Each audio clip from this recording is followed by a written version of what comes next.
बिस्मिल्लाहिर्रहमानिर्रहीम। मुझे आज हमारा जो टॉपिक है ये है रेजिस्टिविटी एंड रेजिस्टेंस। इस टॉपिक में हम ये पढ़ेंगे कि रेजिस्टेंस और रेजिस्टिविटी में क्या फ़र्क होता है, किन किन पैरामीटर्स के ऊपर ये डिपेंड करती हैं। रेजिस्टेंस जो है ये किन पैरामीटर्स पे डिपेंड करती है, जो रेजिस्टिविटी है ये किन पैरामीटर्स पे डिपेंड करती है। और इन दोनों में अक्सर बच्चे ये समझते हैं कि दोनों एक ही चीज़ है। आज हम इनको क्लियरली हर एक पॉइंट को अच्छी तरीके से अंडरस्टैंड करने की कोशिश करेंगे कि रेजिस्टेंस क्या होती है और रेजिस्टिविटी क्या होती है। हमारे पास ये कंडक्टर है, कोई कंडक्टिंग मटेरियल है, इसमें बच्चे ये इलेक्ट्रॉन्स आपको नजर आ रहे हैं, ठीक है। जब ये इलेक्ट्रॉन्स इसमें मूव करते हैं ना, अब ये क्रॉस सेक्शनल एरिया है, ये इसकी लेंथ है, ये हमने खुद से क्रॉस सेक्शन एरिया सेलेक्ट किया हुआ है कि इस पोर्शन में से जब इलेक्ट्रॉन्स पास हो रहे हैं तो किस तरह बिहेव कर रहे हैं। तो जब इलेक्ट्रॉन्स इस कंडक्टिंग मटेरियल में से मूव करते हैं, पास करते हैं, तो इतनी आसानी से मूव नहीं करते, बल्कि वो टकराते हैं। किन चीजों के साथ? ये जो इनके अंदर एटम्स हैं, जब उनसे कोलाइड करेंगे तो उनके मोशन में क्या होगा, रुकावट पैदा होगी, अपोजिशन आएगी। तो ये जो अपोजिशन है, किस चीज में? Opposition in the flow of current is called resistance. यानी कि जो इलेक्ट्रॉन जो जो टकराते जाएंगे उसी हिसाब से क्या होता जाएगा, इलेक्ट्रॉन फ्लो कर रहे हैं, मतलब क्या हो रहा है, करंट प्रोड्यूस हो रहा है, ऐसे ही है। तो रेजिस्टेंस क्या होती है? Opposition in the flow of current. या आप ये भी कह सकते हैं कि जो वो मटेरियल है वो कितना अपोज कर रहा है उन इलेक्ट्रॉन्स को, ठीक है जी। अच्छा, अब हमने देखना है सबसे पहले ये कि रेजिस्टेंस किस पे डिपेंड करती है। बच्चे ये आपके पास लेंथ है, अब मैंने क्रॉस सेक्शन एरिया उतना ही रखा है, लेंथ को कम कर दिया। जब मैंने लेंथ को कम किया है, इसका मतलब ये था कि जब लेंथ ज्यादा थी तो इलेक्ट्रॉन्स को ज्यादा मूव करना पड़ा, ज्यादा रुकावटें आई, ऐसे ही है।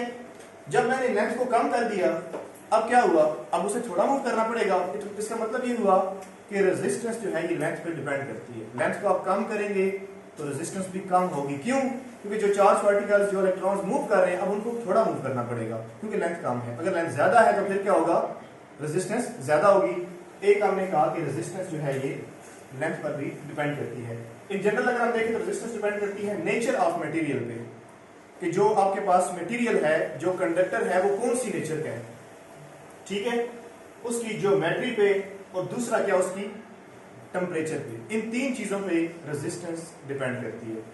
आप ये भी कह सकते हैं कि जो हमारा कंडक्टिंग मटेरियल है उसकी जो फिजिकल डायमेंशंस हैं, रेजिस्टेंस उस पे डिपेंड करती है। और बच्चे याद रखें कि रेजिस्टेंस क्या है, resistance is the characteristic of that material और रेजिस्टिविटी उसकी प्रॉपर्टी है। ये बात याद रखना, दोनों में फर्क क्या है। साथ साथ मैं उसको बता दूंगा आपको कि रेजिस्टेंस क्या है, ये कैरेक्टरिस्टिक है। मतलब रेजिस्टेंस डिपेंड करती है किस चीज पे, ज्योमेट्रिकल, यानी कि उसकी जो फिजिकल डायमेंशंस है, मतलब उसकी लेंथ हो गई, उसका जो क्रॉस सेक्शन एरिया हो गया, रेजिस्टेंस क्या है ये इन पे डिपेंड करती है। याद रहेगा जी। अच्छा, एक तो हो गया कि रेजिस्टेंस डिपेंड करती है किस पे, लेंथ पे। अब ये दूसरा रिलेशन देखें, R is inversely proportional to A। इसका क्या मतलब है कि अगर हम क्रॉस सेक्शन एरिया को बढ़ा देते हैं, अब रेजिस्टेंस कम हो जाएगी। अगर हम एरिया को कम करते हैं तो रेजिस्टेंस बढ़ जाएगी। कैसे? अब सपोज करें कि पहले आपके पास इसी को ले लेते हैं, ये एरिया कम है, यहाँ पे एरिया क्या है, ज्यादा। जब बच्चे एरिया पहले इतना था, इसके बाद जब एरिया आपने बढ़ा दिया ना, तो अब इलेक्ट्रॉन्स आसानी से मूव कर जाएंगे। अब इतनी ज्यादा टकरेशन उनकी नहीं लगेगी, ऐसे ही है, इतना ज्यादा उनके रास्ते में रुकावट नहीं आएगी। तो एरिया बढ़ाएंगे तो रेजिस्टेंस कम हो जाएगी क्योंकि इलेक्ट्रॉन सर्कुलेशन भी कम हो जाएगा, ठीक है। एक और एग्जांपल आप यूं समझ लें कि जो टेम्परेचर है, आप जब टेम्परेचर पे, हम कहते हैं कि टेम्परेचर पे रेजिस्टेंस डिपेंड करती है। वो कैसे डिपेंड करती है? आपने जब टेम्परेचर बढ़ाना है ना, तो जो उनका एम्पलीट्यूड ऑफ वाइब्रेशन है वो बढ़ जाएगा। जब एम्पलीट्यूड ऑफ वाइब्रेशन बढ़ेगा तो क्या होगा, रेजिस्टेंस बढ़ेगी।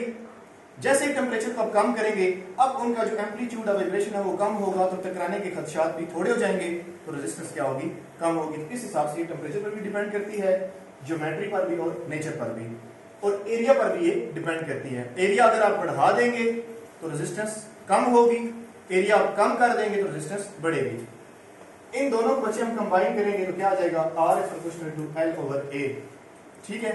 अब यहाँ पे आके बड़ा ही इंपॉर्टेंट पॉइंट है जो कि ये लिखा हुआ सामने। बच्चे हमने इस प्रोपोर्शनलिटी को खत्म किया है तो यहाँ पे रो लगा दिए। ये रो क्या चीज है, ये है कांस्टेंट ऑफ प्रोपोर्शनलिटी, जिसे हम बोलते हैं रेजिस्टिविटी। इसका मतलब हुआ कि रेजिस्टिविटी क्या चीज है, रेजिस्टिविटी बेसिकली है कांस्टेंट ऑफ प्रोपोर्शनलिटी। एक सिंबल है, एक फैक्टर है हमारे पास, ठीक है। और दूसरा हमने क्या कहा कि ये एक प्रॉपर्टी है मटेरियल की। अब ये किस पे डिपेंड करती है, ये भी जरा देख लें। पहले यहाँ पे देखें कि रेजिस्टिविटी डिपेंड करती है नेचर पे और दूसरा टेम्परेचर पे। आप टेम्परेचर को बढ़ाएंगे तो क्या होगा, रेजिस्टेंस भी बढ़ना शुरू हो जाएगी। ऐसे ही खुलैयन तेज हो जाएगा तो रेजिस्टिविटी बढ़ जाएगी। जैसे ही आप उसको कम करेंगे टेम्परेचर को तो रेजिस्टिविटी भी क्या हो जाएगी, कम हो जाएगी। एक और बात बचे, जो मटेरियल जिसकी रेजिस्टिविटी ज्यादा होती है ना वो उतना पुअर कंडक्टर होता है। फॉर एग्जांपल वुड होगी, सेमीकंडक्टर्स हैं जर्मेनियम, सिलिकॉन। और जिन मटेरियल्स की रेजिस्टिविटी कम होती है ना वो उतना अच्छा कंडक्टर होता है। फॉर एग्जांपल सिल्वर है या कॉपर हो गया, ठीक है। अच्छा, R is equal to rho L over A, इन दोनों को कंबाइन किया, ये चीज आई। इसको खत्म किया प्रोपोर्शनैलिटी को तो क्या आ गया, रो क्या चीज है, रेजिस्टिविटी। तो रेजिस्टिविटी निकालनी है तो एरिया को मल्टीप्लाई कर देंगे, लेंथ को डिवाइड करेंगे तो ये इसका रिलेशन आ जाएगा। अब अगर इसके यूनिट्स निकालने हैं तो वो कैसे आएंगे, रेजिस्टेंस का ओम, एरिया का मीटर स्क्वायर और लेंथ का फिर मीटर। इसे कैंसिल कराएंगे तो रेजिस्टिविटी के यूनिट्स आएंगे ओम मीटर, ठीक है जी। अच्छा, अब यहाँ पर एक और आपके ज़हन में सवाल आ रहा होगा कि हमने कहा है कि रेजिस्टिविटी डिपेंड करती है नेचर पे और टेम्परेचर पे, लेकिन बच्चे अगर फार्मूला देखूं तो फार्मूले में तो मुझे रेजिस्टेंस भी नजर आ रही है, लेंथ भी है, एरिया भी है। तो ये इनमें भी तो डिपेंड करना चाहिए ना, क्योंकि फार्मूला में बता रहा है, उसकी फिजिकल अपीयरेंस बता रही है, लेकिन इस पे डिपेंड नहीं करता।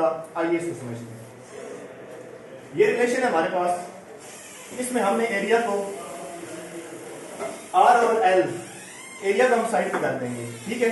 अब देखें, जब आप लेंथ को बढ़ाएंगे ना तो क्या होगा, रेजिस्टेंस भी बढ़ेगी ना। ये बात अगर समझे, लेंथ को बढ़ाया तो क्या होगा, रेजिस्टेंस भी बढ़ेगी। तो मतलब ये हुआ कि इसमें तो कोई इफेक्ट ना हुआ, जितनी लेंथ बढ़ाई उतनी रेजिस्टेंस बढ़ गई है। ऐसे ही है ना। अब यहां पे देखें, ये है R इंटू ए, इसका क्या मतलब है, अगर एरिया बढ़ाया है रेजिस्टेंस कम हो गई है, एरिया कम किया है रेजिस्टेंस बढ़ गई है, प्रोडक्ट तो सेम आया, मतलब इसमें फिर भी कोई इफेक्ट ना होगा। तो समझ आ गई बात की। तो मुझे याद रखना है कि जो आपके पास रेजिस्टिविटी होती है ये सिर्फ और सिर्फ किस पे डिपेंड करती है, nature of material and temperature. Clear हो गया जी। अब आगे हमारे पास क्या है, हाँ ये एक और पॉइंट है इसमें कि resistance in meter cube of a conductor is called resistivity. आपके पास सपोज करें कि एक वॉल्यूम है, उसकी वैल्यू है 1 मीटर क्यूब। उस वॉल्यूम में से जब इलेक्ट्रॉन पास करेगा ना तो जितनी रेजिस्टेंस को फेस करेगा उसे हम कहेंगे रेजिस्टिविटी। क्या मतलब है, resistance in meter cube of a conductor is called resistivity. यानी उस वॉल्यूम में से जब इलेक्ट्रॉन या चार्ज पास होगा तो जितनी रेजिस्टेंस को फेस करेगा वो, उसे भी हम क्या नाम देते हैं, रेजिस्टिविटी का, ठीक है जी। और एक बात और याद रखनी है कि resistivity for ideal conductor, ideal conductor के लिए रेजिस्टिविटी हमेशा क्या होती है, 0, जो आइडियल होते हैं। और जो आइडियल इंसुलेटर होते हैं ना उसके लिए रेजिस्टिविटी क्या होती है, इन्फिनिटी। ये पॉइंट आपने याद रखना है। इसके बाद नेक्स्ट एक और हमारे पास चीज है कंडक्टिविटी। क्या होती है जी बच्चे, कंडक्टिविटी होती है रेसिप्रोकल ऑफ रेजिस्टिविटी। जिस तरह रेजिस्टिविटी ये बताती है ना कि एक इलेक्ट्रॉन जब एक वॉल्यूम में से पास हो रहा है, एक एरिया में से पास हो रहा है, तो वो कितनी रेजिस्टेंस को फेस कर रहा है, कंडक्टिविटी में ये बताती है कि कितनी आसानी से इलेक्ट्रॉन वहां से पास हो जाएगा, ठीक है। इसका यूनिट क्या होगा, पर ओम। ये जो पीछे अपने यूनिट्स निकाले हैं यहाँ पे, ये वाले, इसको रेसिप्रोकल में लेकर जाएंगे तो क्या हो जाएगा, पर ओम पर मीटर। बच्चे पर ओम को आप साइमन भी लिख सकते हैं, पर ओम को। तो अब ये कह सकते हैं कि साइमन पर मीटर या पर ओम पर मीटर। ये किसके यूनिट है, कंडक्टिविटी के। उसके बाद है कंडक्टेंस। कंडक्टेंस क्या है, ये रेसिप्रोकल होती है किसके, रेजिस्टेंस के, ठीक है जी। रेजिस्टेंस यूनिट होगा पर ओम और वो आ जाएगा साइमन।